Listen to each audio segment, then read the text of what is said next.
Hi, I'm Candy Crowley. I'm the chief political correspondent for CNN, and there's nothing like being at a Republican or a Democratic meeting in an election year. So that's why we're here in New Orleans. They're having the Southern Leadership Conference here. So we've seen what we call the cattle call, which is a lot of people we think are going to run in 2012. Very happy to have the press conference and my announcement that I am seriously considering running for president behind me. It's just this huge burden lifted off my shoulders. I've been formulating this in my head for about a year and a half. It started during the probably midsummer of 2008 when I was kind of up to my ears in Prop 8 stuff, and I thought, and I didn't share this with anybody, closest friends, no one, because it's just so wacky.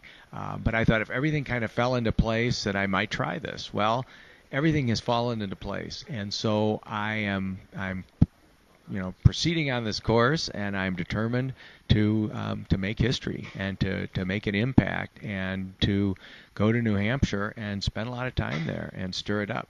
Clearly, Fred Karger has been an integral member of Log Cabin Republicans and has been one of our political consultants who's been in the know, who's been part of the Republican Party organizational structure for so long. And while we have so many members who have gotten on so many different horses in this race, it's actually refreshing to see somebody who's part of the Republican Party structure, who's openly gay, who stands for what he believes in, who has worked tirelessly for the causes not only for the Republican Party but also for the gay and lesbian community in California and nationally, taking on issues such as Prop 8 and employment non-discrimination, who's willing to put himself up in a community that so many would say is not necessarily the most gay-friendly or supportive of GLBT equality issues, to be able to say, I have a chance and you need to look at me for all of the different reasons of being able to advance the causes of personal liberty and individual freedom in small government. And these are the things that Fred has tirelessly worked for, demonstrated through so much of his experience in campaigning. And this, while we have so many members who are going to be jumping on so many different horses in the upcoming 2012 race,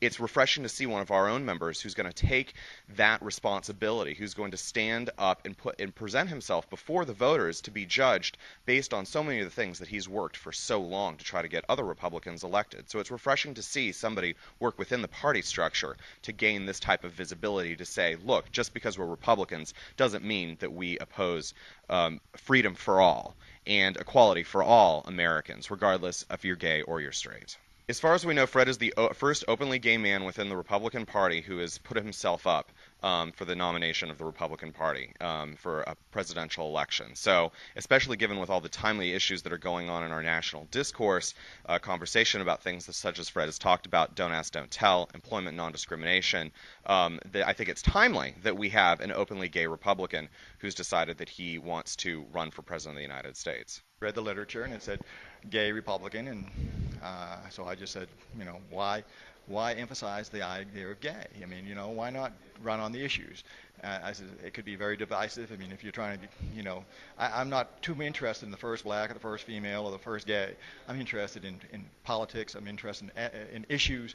The country is going down a hill and fast, and we need to get on the right road. And the only way we're going to get on the right road is if we go back to the Constitution. We have some morals, ethics, and let's go after the policies. I don't have much opinion about that, except that it's if he's an open gay, then he's a sodomite, and the Bible says that God judged the land of Sodom. I thought it was a really great speech. It's very exciting for me as a young gay man here at this conference to see someone who can both sow his roots within the Republican Party to a brighter, more beautiful future that includes, gay marriage, that includes gay equality, that includes all these issues that I feel very, very passionate for.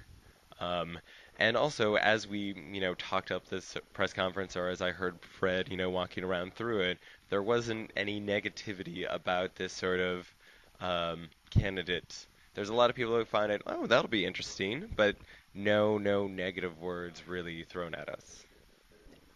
Fred Karger running for president, I think it's a wonderful idea. The Republican Party needs to embrace everyone who believes in conservative ideals, and that does not exclude anyone, but race, creed, whatever background.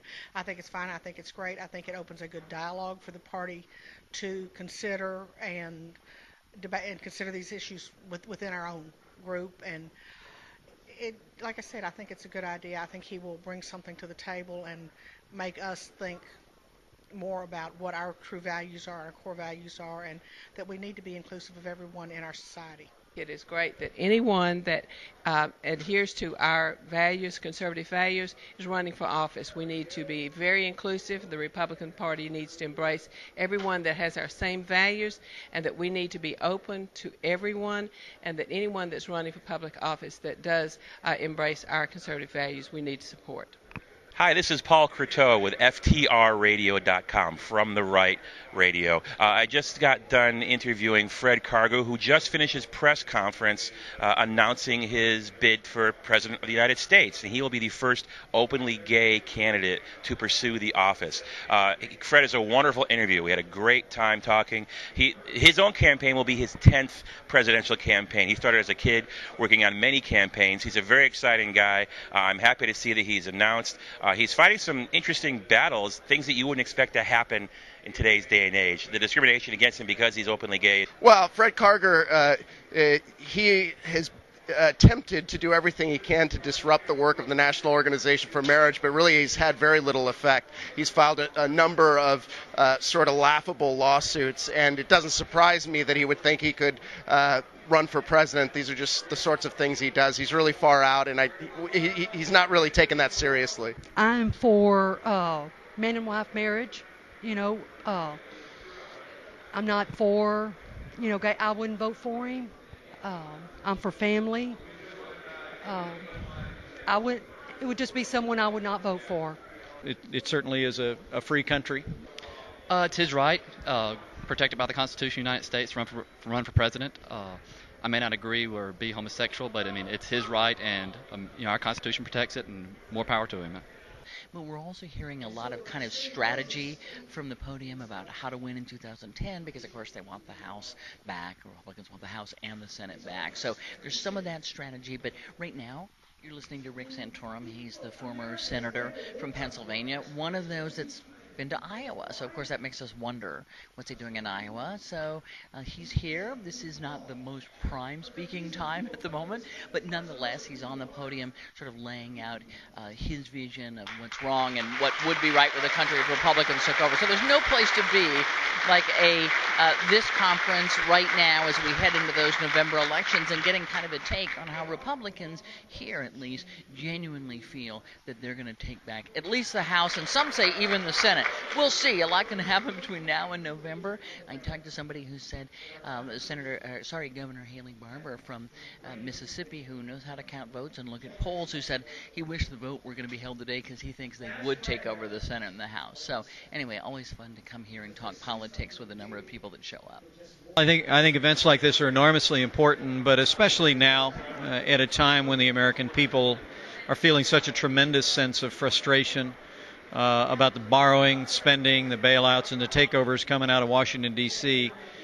People want to know what they can do, how they can get involved. And so I think an event like this in New Orleans has given thousands of people a chance to come out, to plug in, and to get even more motivated to take our case to the American people in this fall's elections.